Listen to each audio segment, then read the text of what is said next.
The Blue Ridge Mountains in Blue Ridge, Georgia, a place of striking beauty, yet cloaked in an aura of eerie mystery.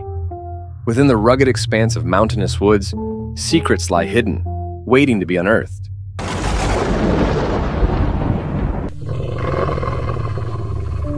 In the heart of those ominous woods, where shadows danced with sinister intent, and the very air whispered secrets of days gone by, I stood haunted by memories, clawing their way from the depths of my mind. They call me Duke, but my real name is Lee Dixon. Hunting with my dad had been a cherished tradition since childhood. Yet, those fond memories now bore the stain of darkness that had engulfed us, in darkness that had claimed my father, Walter Dixon, in a tragedy still echoing through my soul. Last year, my dad passed away in what they labeled a hunting accident. But the memory of that fateful day persisted, a specter of horror refusing to fade. His mutilated body was discovered in the icy waters of the Watauga River, a grim testament to the cruelty of fate. As time passed, I struggled to reconcile with the truth, but the coroner's report never sat well with me. It offered a feeble explanation, attributing my father's death to a bear attack. Yet, deep down, I sensed there was more to it and that the truth lay shrouded in the darkness, waiting to be uncovered. In the hushed confines of my LaGrange home, Eddie Miller, my childhood confidant, proposed a journey fraught with peril and mystery. Amidst the Blue Ridge Mountains, we'd embark on a hunt like no other, a quest for truth. The death of my father cast a shadow over our lives, a mystery cloaked in darkness. The authorities had closed the case, warning us to let sleeping dogs lie. But Eddie and I refused to heed their hollow admonitions. We needed answers, and were willing to risk everything to find them. Every year, as hunting season approached, we readied ourselves. I recounted a chill creeping down my spine, and this year, we'd set our sights on the Blue Ridge Mountains in Georgia. Eddie and I crafted our plan. Our hunting trip would be a guise to uncover the murky truth of my father's demise. With each moment, the weight of our decisions settled upon us. But driven by an unrelenting need for answers, we pressed on. As we prepared, a chilling wind whispered tales of danger, warning us of the perils ahead. Yet, in the face of uncertainty, our resolve remained steadfast, fueled by friendship and justice. This place intrigues me, I confessed. It's where my dad vanished, and also where his trail went cold. I refused to succumb to fear or darkness. This trip was more than an escape. It was my pursuit of answers in a world veiled by secrets too sinister to ignore. I won't rest until I find out what really happened. I vowed, the words hanging in the air like a silent challenge to the unknown horrors awaiting us. Hey Duke, are you ready to leave? Yeah, Eddie, almost set. Just getting my silver bullets and rifle. It's better to be ready so you don't have to get ready. As Eddie and I prepared to journey to Blue Ridge, Georgia, the roads stretched out before us, silent and foreboding. Each mile sent a shiver down my spine, a harbinger of the challenges awaiting us. But we pressed on, fueled by righteous determination, ready to face whatever horrors lurked in the depths of the Blue Ridge Mountains. After hours of driving, we finally arrived at the foreboding Blue Ridge Mountains. As I reached into my pocket to retrieve a photo of my late father, its glossy surface seemed to glare back at me with an eerie intensity. Quickly, I stowed it away, unsettled by its piercing gaze. Parking our vehicle on the outskirts of the mountain range, we embarked on a desolate, overgrown trail. Despite encountering a sign warning against further passage, we forged ahead, driven by a relentless determination to uncover the truth. As we trekked deeper into the wilderness, the path grew increasingly faint, obscured by encroaching vegetation and neglect. It was evident that this trail had long been abandoned, forgotten by all but the encroaching darkness. With each step, the forest seemed to close in around us, its dense canopy casting ominous shadows that danced in the fading light. Ignoring the sinking feeling in the pit of my stomach, we pressed onward, our senses heightened by the palpable sense of unease. As night descended, enveloping the woods in an oppressive shroud of darkness, we reluctantly decided to make camp. The air grew thick with tension, every rustle of leaves and distant hoot of an owl sending shivers down our spines. Huddled around the flickering glow of our campfire, we struggled to shake the feeling of dread that hung heavy in the air. The distant echo of a howl sent a chill down my spine, a haunting reminder of the dangers lurking in the shadows. With the trail barely visible in the encroaching darkness, we resigned ourselves to a fitful night's rest, acutely aware of the perils that awaited us in the heart of the Blue Ridge Mountains. As the night descended, strange noises echoed through the woods, mingling with the eerie howling of the wind. It sent shivers down my spine, a primal instinct warning me of unseen dangers lurking in the darkness. With each gust of wind, I felt a chill creep into my bones, a sense of foreboding that refused to be ignored. We set up camp amidst the looming shadows, our tents pitched beneath the gnarled branches of ancient trees. The fire crackled to life, casting flickering shadows that danced like specters against the forest floor. We opened our rations, the meager victuals, offering little comfort against the encroaching darkness. Eddie, I want you to know how much I appreciate you coming out here with me. I need to find out what happened to my dad. No problem, Duke. I'm here to support you in any way I can. Finding out what happened to your dad and helping you attain closure is what matters most to me. It's getting late, Eddie. I'm going to turn in for the night and get some sleep. Please ensure the fire is completely out before you settle in. All right, Duke. I'll see you in the morning. I'm going to stay up for a while longer. I have this unsettling feeling like we're being watched, like there's something out there in the woods. As Eddie sat huddled around the fire, the warmth failing to dispel the cold grip of fear, he couldn't shake the feeling that we were being watched. Every rustle of leaves, every snap of a twig sent a shiver down my spine. The night seemed to pulse with unseen threats, lurking just beyond the reach of our feeble firelight. And as the shadows closed in around us, I realized that our journey into the unknown had only just begun.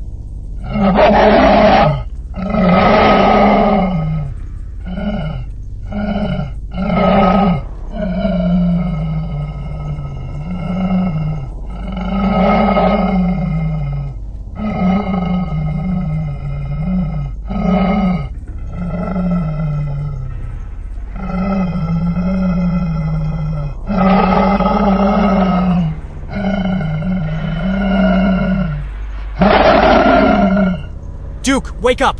Grab your rifle! There's something circling the camp just a few yards outside the perimeter. Startled from my slumber, I reached for my rifle, the cold metal offering a feeble sense of security in the face of the unknown. Beside me, Eddie's rifle was already in hand, his eyes wide with apprehension as we listened to the ominous sounds that surrounded us. Large footsteps thudded through the underbrush, accompanied by guttural growls that sent shivers down my spine. The moon cast an eerie glow over the forest, illuminating the rustling leaves with a spectral light. Within the flickering glare of the campfire, I caught sight of the creature, eyes glowing like molten embers in the darkness. Fluorescent yellow orbs fixed upon us, unblinking and filled with an otherworldly malevolence. The creature stood mere yards away, towering over us with an unnatural presence that defied explanation. Without a word, I signaled to Eddie, our hearts pounding in unison as we locked onto the target. With trembling hands, we took aim and fired, the deafening roar of our rifles echoing through the night air. But the creature moved with a swiftness that defied comprehension, disappearing into the shadows before our bullets could find their mark. As the echoes of our gunfire faded into silence, a sense of dread settled over us like a suffocating blanket, leaving us to wonder what other horrors lurked in the darkness.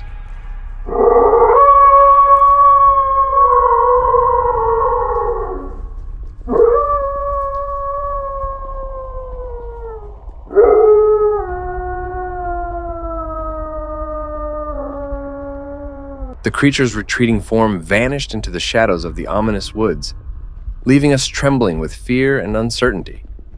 With our hearts pounding in our chests, we gathered what little courage remained and braced ourselves for the long night ahead. As the first light of dawn crept over the horizon, we wasted no time in breaking camp, our hands shaking as we hastily packed our belongings. Emotions churned within us, fear, confusion, and a gnawing sense of dread that refused to be ignored. With each step deeper into the mountainous wilderness, the weight of our unease pressed down upon us like a suffocating blanket. Every rustle of leaves, every distant sound sent a chill down our spines, as if the very forest itself whispered warnings of the horrors that lay ahead. But we pushed forward, driven by a desperate need to uncover the truth that lurked within the depths of the wilderness. For in the heart of the mountains, amidst the tangled undergrowth and looming shadows, lay the answers we sought and the darkness that threatened to consume us whole. Every step we took was shrouded in a tense silence, our senses on high alert as we ventured deeper into the heart of the mountainous woods. Nightfall descended like a suffocating cloak, enveloping us in a darkness that seemed to swallow even the faintest glimmer of light. I couldn't shake the feeling that we were trespassing into a realm untouched by human hands, where the trees whispered ancient secrets and the shadows danced with unseen horrors. As we stumbled upon a dimly lit cabin, the smell of wood and decay permeated the air, a stark contrast to the crisp mountain breeze. We froze in our tracks, the hairs on the back of our necks standing on end, as a voice echoed from behind a nearby tree. The sound sent a chill down my spine, a primal instinct warning me of imminent danger lurking in the darkness. Eddie and I exchanged wary glances, our hands tightening around the cold steel of our weapons. Whatever lay ahead, we knew that our journey into the unknown had only just begun. Who's there? Stay where you are and tell me, what brings you here? Hey, calm down. We're hunters, and we mean no harm. Well, it's getting dark out here, and these parts are known for their dangers. We're aware of the dangers, and we're seeking refuge. Can you lend us a hand? Our names are Duke Dixon and Eddie Miller. Dixon, huh? That name sounds familiar. I used to know a man named Walter Dixon. Are you related to him? Yes, he was my father. He went missing in these parts. Suddenly, as if materializing from the very shadows themselves, an elderly gentleman emerged from behind a gnarled tree, his weathered face etched with lines of both surprise and disbelief. His piercing gaze bore into us, seeming to penetrate the very depths of our soul. As he welcomed us with an unsettling warmth into his cabin. His name was Ray Smith, a solitary figure who had carved out a life for himself amidst the unforgiving wilderness of the mountainous woods. His eyes held the weight of a lifetime's worth of solitude, a silent testament to the sacrifices he had made in choosing the isolated mountain life over the bustling chaos of the city below.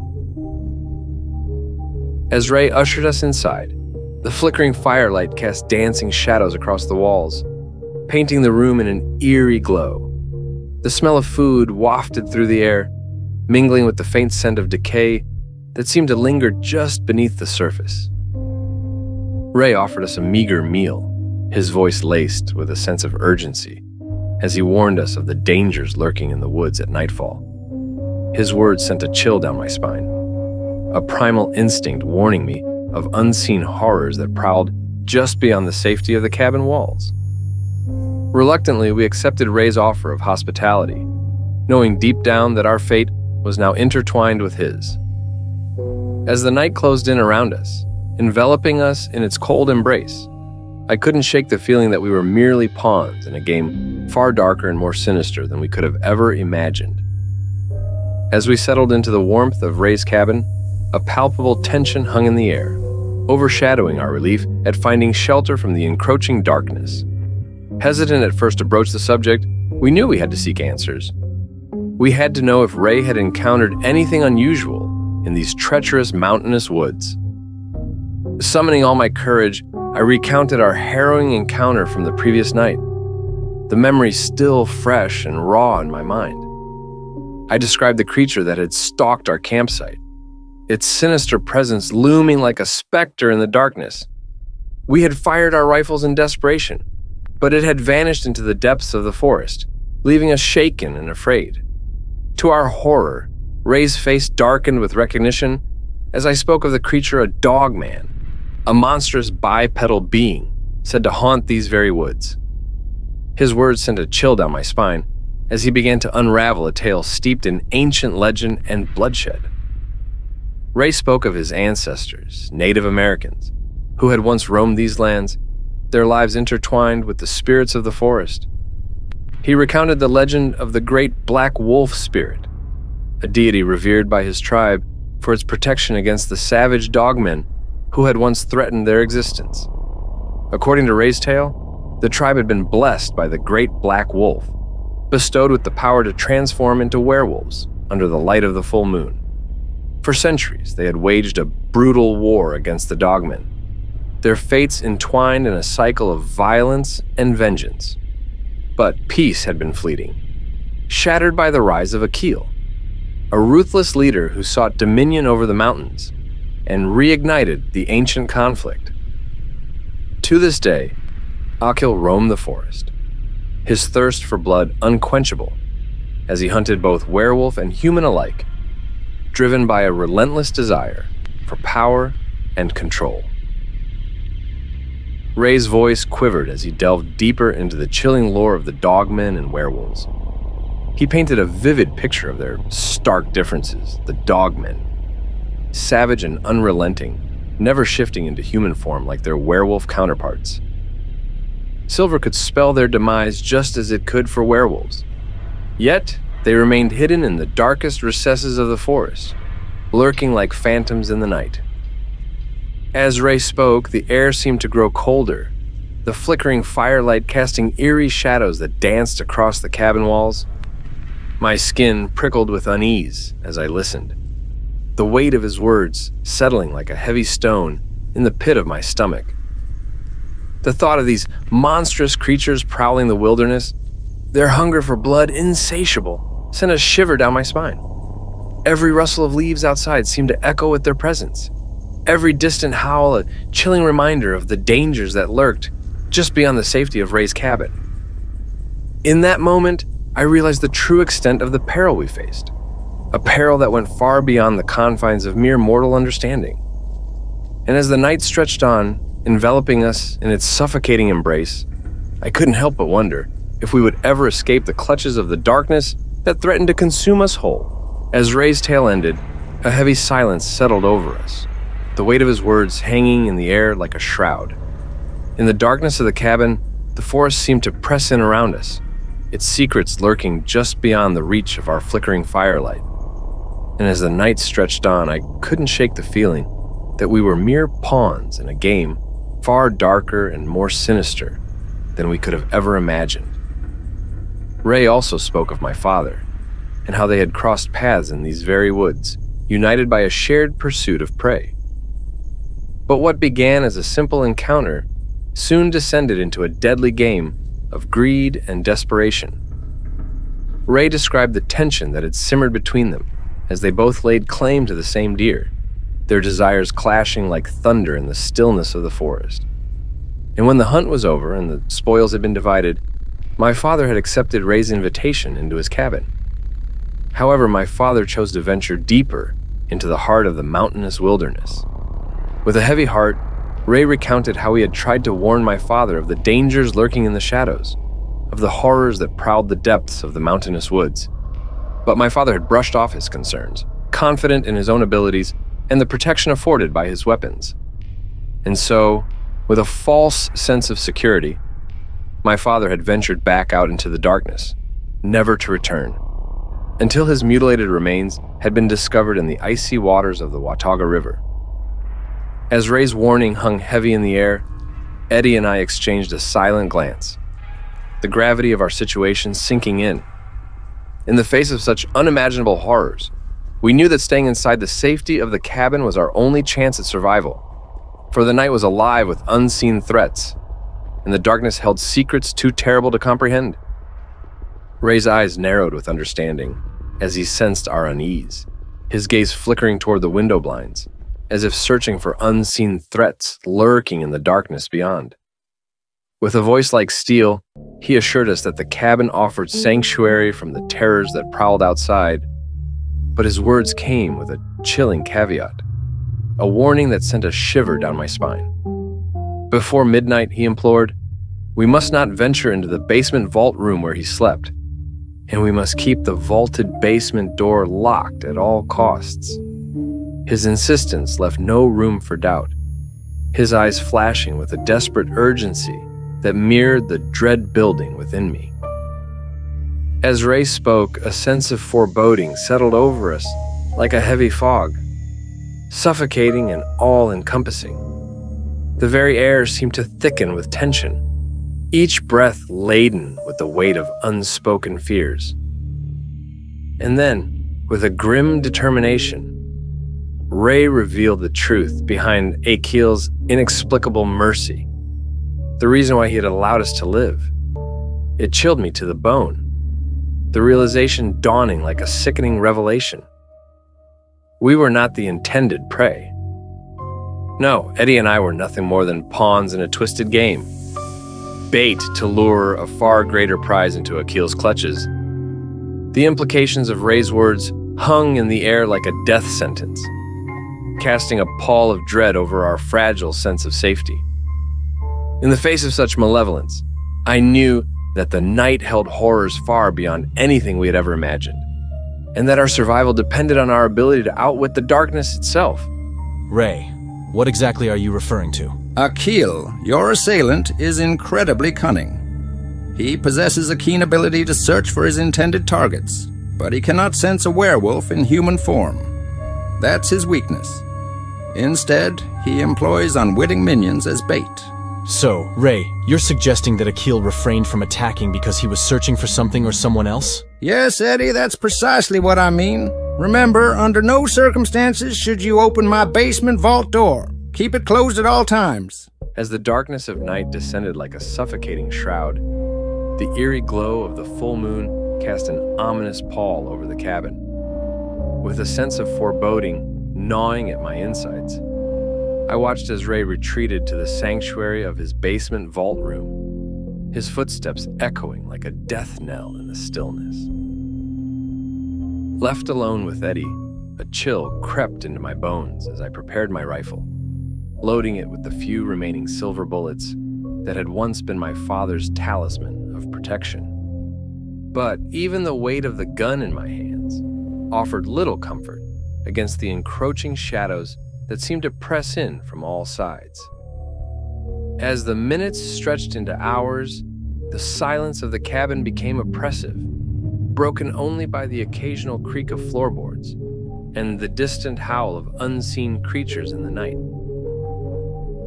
Each sound sent a shiver down my spine, a silent reminder of the dangers that lurked just beyond the safety of our makeshift sanctuary.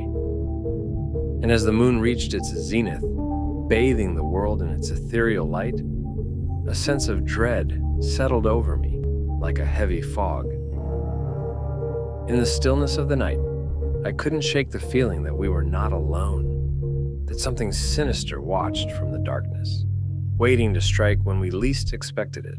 As night draped its suffocating cloak over the cabin, a palpable sense of dread settled over us like a shroud. Ray's retreat to the vault room in the basement plunged the cabin into an eerie silence, broken only by the haunting howl that pierced the darkness. Outside, the air crackled with tension as unseen forces gathered, their presence looming like a malevolent specter in the night. With weapons clutched tightly in our trembling hands, Eddie and I braced ourselves for the horrors that lurked just beyond the fragile safety of our sanctuary. Through the slivers of moonlight that filtered through the blinds, we caught glimpses of a monstrous shadow stalking the perimeter of the cabin, its menacing silhouette a harbinger of unspeakable terror. Growls echoed ominously outside the door, sending shivers down our spines.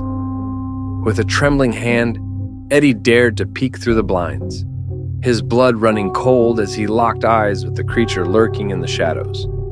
But before we could comprehend the full extent of the danger, a deafening crash reverberated through the cabin. The ground trembled beneath us as something monstrous slammed against the walls, its sheer force threatening to tear the very foundations of the cabin asunder.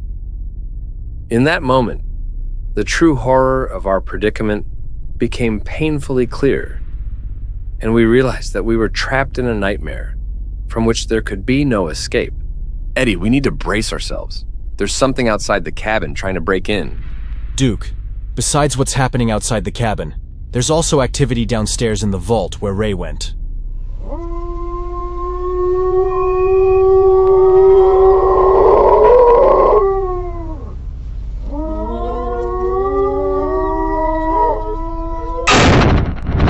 The door exploded off its hinges with a deafening crash, sending splinters of wood flying through the air like deadly shrapnel. Eddie fired his rifle in a blind panic, but his shot went wide, missing whatever monstrous entity had breached our sanctuary.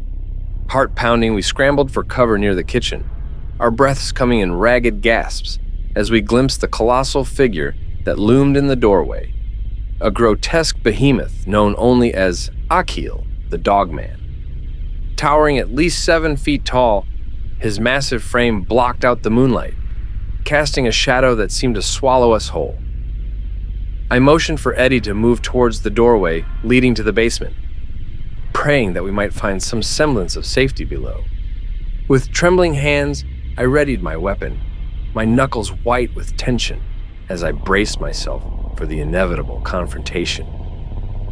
But before we could enact our desperate plan, Akil caught wind of Eddie's presence and lunged towards him with savage ferocity. In a split-second decision, I darted into an adjacent closet, my weapon trained on the monstrous intruder as my heart thundered in my chest. Eddie's shot rang out, the sound reverberating through the cabin like a thunderclap as Akil howled in agony.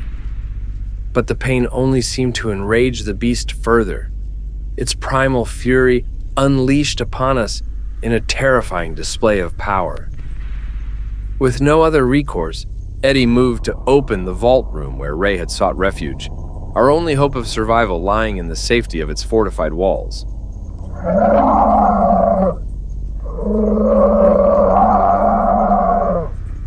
In a heartbeat, the once silent vault erupted with chilling growls that sent shivers down our spines. Eddie's trembling hands had unlatched the door, unleashing a nightmare that had been confined within. As Akil, driven mad with rage from Eddie's shot, lunged towards him with primal fury, a new horror emerged from the depths of the vault. It was Ray, his form twisted and contorted into that of a monstrous werewolf, his eyes burning with an otherworldly fire. With a thunderous clash, the two titans collided, their ferocity shaking the very foundations of the cabin.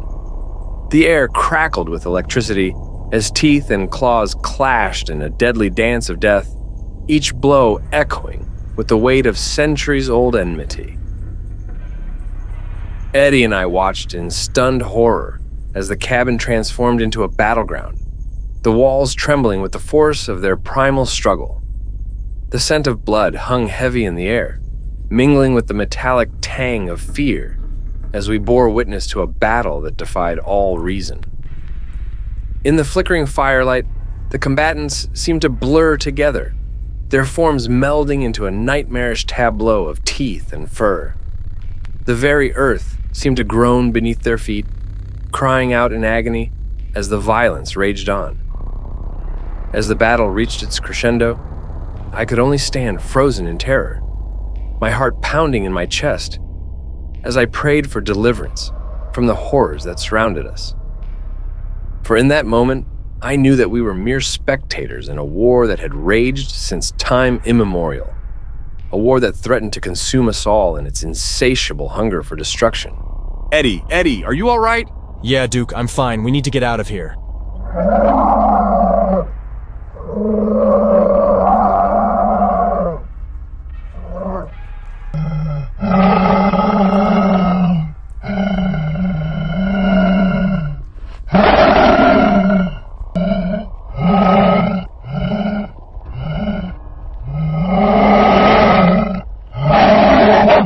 as the brutal battle raged on outside, the night air thick with the scent of blood and sweat. Eddie and I steeled ourselves for what lay ahead. With trembling hands, we clutched our rifles, our hearts pounding in our chests as we prepared to confront the unimaginable horrors that awaited us. Stealthily, we crept toward the porch of the cabin, our movements shrouded in the oppressive silence of the night. The sound of our footsteps echoed like a death knell, each step a grim reminder of the perilous journey that lay ahead. Outside, the two colossal creatures clashed with a ferocity that defied all reason. Akil, his monstrous form towering over Ray in his werewolf guise, unleashed a relentless barrage of blows, each strike sending shockwaves through the earth. With each sickening thud, my heart sank lower in my chest. The sight of Ray being savagely torn apart, filling me with a gut-wrenching sense of despair. Yet, even as the odds stacked against him, Ray fought on with a primal fury that bordered on madness, his determination unyielding in the face of almost certain death. As the battle raged on, the line between predator and prey blurred into obscurity, the distinction between friend and foe lost amidst the chaos of the night. And in that moment, as the fate of our very souls hung in the balance, I knew that our journey into the heart of darkness had only just begun. Eddie, we have to help Ray, even though he's in his werewolf form. We can't just stand here. Duke, remember Ray told us that silver is a weakness of the Dogman? I still have my silver bullets. We need to stop Akil before this creature takes us all out. All right, Eddie, let's prepare our rifles and load the remaining silver bullets. As the night descended into a feverish frenzy of violence, Eddie and I braced ourselves for the horrors that awaited us. With rifles clutched tightly in our trembling hands, we moved with silent determination towards the heart of the chaos that enveloped the forest. The air crackled with tension as the two titanic creatures clashed, their savage growls echoing through the darkness like a chilling requiem. Every movement was a grotesque dance of death, every blow a testament to the unyielding fury that consumed them both. With each step we took, the forest seemed to close in around us, its twisted branches reaching out like gnarled claws to ensnare us in its grasp. Yet we pressed on, our resolve unbroken by the horrors that surrounded us. As we approached the climax of the battle, Akil lunged in for the fatal strike, his jaws closing with a sickening crunch as they found their mark on Ray's vulnerable neck in his werewolf form. In that moment of desperation, our shots rang out like thunder in the night, each bullet finding its mark with deadly precision. The sound of our rifles pierced the stillness of the night, their echoes reverberating through the forest like a mournful lament. With each shot, Akil's monstrous form staggered, his once invincible facade crumbling beneath the onslaught of our silver bullets. But even as he faltered, Akil refused to yield, his primal instincts driving him forward, with a ferocity that defied all reason. Yet despite his best efforts, the wounds inflicted by our shots proved too much to bear. And with a final, agonized howl, he collapsed to the forest floor, his once fearsome form reduced to nothing more than a lifeless husk. As the echoes of the battle faded into the night, Eddie and I stood amidst the carnage, our breaths ragged and labored, our bodies trembling with the weight of the horrors we had witnessed. But amid the darkness and despair, there flickered a glimmer of hope, a reminder that even in the face of unimaginable evil, there remained a sliver of light to guide us through the darkest of nights. Ray's werewolf form lay battered and broken upon the forest floor, its once fearsome visage now a haunting specter of the carnage that had unfolded. As the moonlight waned, its ethereal glow casting long shadows across the clearing, Ray's transformation began. With agonizing slowness, his body contorted and twisted, reverting back to its human form with each passing moment. His shallow breaths echoed through the silent forest, his strength waning with each labored exhale. Struggling to lift his head from the forest floor, Ray's voice emerged as little more than a whisper, barely audible above the rustling of leaves and the distant howls of unseen creatures. Yet, despite the pain that racked his body, his resolve remained unbroken. And then, with a final, rasping breath, Ray began to speak. Akil hunted me while you two were mere pawns. Since Walter's death, I've sworn vengeance against Akil. He pursued me relentlessly until your arrival. The silver bullets wounded him, but the curse persists. Burn our bodies to free our souls. His words hung heavy in the air, laden with the weight of centuries-old secrets and untold horrors. Each syllable was a testament to the darkness that lurked within the depths of the forest, a chilling reminder of the dangers that awaited those who dared to venture into its depths. As his voice faded into the stillness of the night, a sense of foreboding settled over the clearing, the silence broken only by the whispering of the wind through the trees. And in that moment, as the shadows closed in around us, I knew that our journey was far from over, that the horrors that had unfolded in the heart of the forest were merely the beginning of a much darker tale yet to be told. As Ray's final breath escaped his lips, a solemn hush fell over the forest, the weight of his words hanging heavy in the air. With trembling hands, Eddie and I set to work, gathering wood and kindling to build two pyres, one for Ray's broken body and another for the twisted form of Akil. As the flames licked hungrily at the night sky, casting long shadows across the clearing, a sense of finality settled over us. The nightmarish ordeal that had consumed us was finally at an end, yet the memory of the horrors we had witnessed lingered like a ghostly specter in the darkness. We retreated to the safety of the cabin, the crackling of the fire the only sound to pierce the silence of the night. Sitting in the dim glow of the firelight, we grappled with the reality of what had transpired, our minds reeling from the surreal horrors we had faced. In the flickering light, I noticed a dark stain spreading across the fabric of Eddie's shirt, the deep crimson of his blood seeping through the fabric like a macabre omen. Panic clawed at my chest as I realized the severity of his wound, the metallic scent of blood mingling with the acrid smoke of the fire. With trembling hands, I tore away the fabric, revealing the extent of Eddie's injury, deep bite marks that marred the flesh of his arm, its jagged edges a grim testament to the violence of our ordeal. As I struggled to staunch the flow of blood, a sense of dread washed over me, the realization dawning that our nightmare was far from over. Eddie, you're bleeding through your shirt. Are you okay? Duke, I have a confession to make.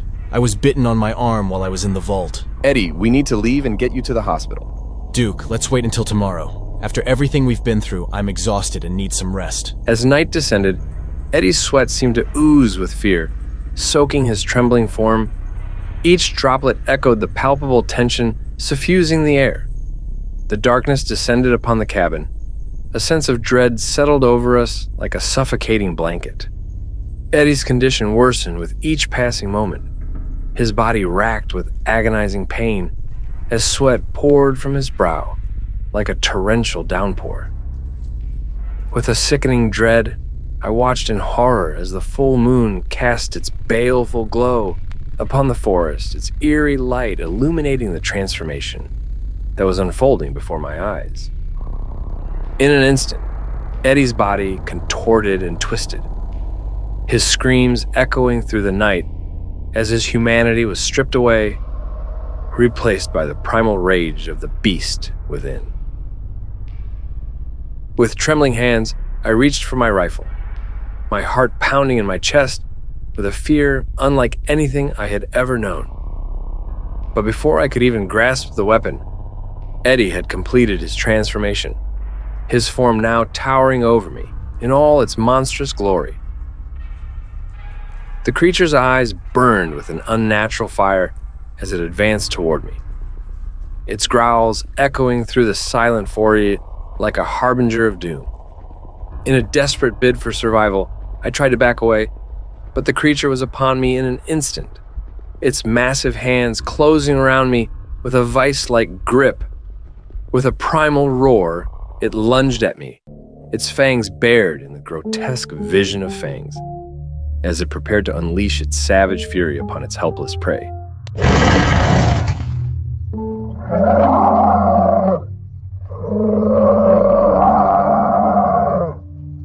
Eddie, it's me! Don't you recognize me?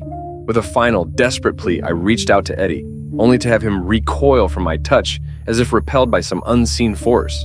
With a gut-wrenching howl, he bolted into the woods, vanishing into the inky blackness. My heart pounded as I watched him fade, swallowed by shadows. Desperation clawed at my mind, grappling with the horrifying reality. Gathering what remained of my resolve, I pushed aside overwhelming dread. Each step weighed heavy with Eddie's absence. The forest silent, but for echoes of his cries. Hours passed in exhaustion and fear as I stumbled through undergrowth, senses heightened to rustles and snaps. The wilderness stretched endlessly, a labyrinth of shadows and secrets. Finally, I reached my truck, its sight offering solace amid chaos. First my father, then Ray, and now Eddie, cursed forever to roam the woods. As I drove from the Blue Ridge Mountains, depression settled in. I had lost Father, Ray, and my best friend, a haunting reminder of wilderness mysteries. In the mountainous woods, the supernatural and unexplained deepen the horror. Perhaps one day, truth will shine as brightly as the midday sun. But until then, mysteries linger, casting shadows upon the land, feeding the fear that prowls within the darkened depths, waiting to ensnare those who dare to seek its secrets.